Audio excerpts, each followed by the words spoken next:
'n glimlag van buite, maar seer van binne. Goeiemôre. Ek groet jou in die lieflike naam van Jesus. En kom ons kyk wat het die Here vandag vir ons instoor in sy lieflike, in sy soete heningswoord. En hierdie is 'n bemoediging vanoggend vir jou wat so swaar dra, wat hierdie wêreld deurgaan met 'n glimlag op die gesig, maar binne is daar 'n diepe seer. Daar's 'n diepe vrees. Daar is dalk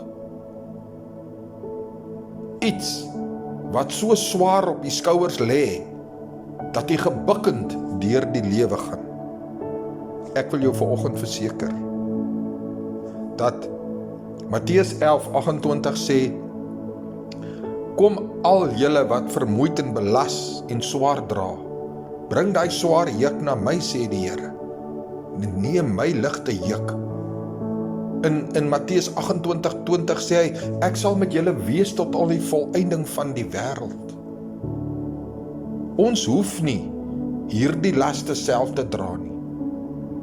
Dalk lyk die lewe donker, en daar's geen lig in hierdie duister lewenswandel van u nie. Weet jy wat? Jesus Christus is daai lig.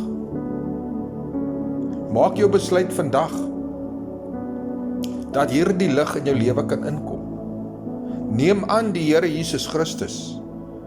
Bekeer in hom. Word wedergebore in die gees van waarheid, sodat jy 'n skynende lig kan wees vir ander, sowel as Jesus 'n skynende lig in jou lewenswandel skyn. En weet jy dan 'n bemoediging van ander daar buite? Galasiërs 6 vers 9 sê, kom dat ons dan nie ophou om goed te doen nie. Die goeie is om die evangelie aan alle nasies uit te bring. Om die liefde van Jesus Christus en die seën van God aan ander te bely. Ek is pastoor Gary. Brood en water 5 minute woord seën, groete en weet niet. Jesus het jou so baie lief. Amen.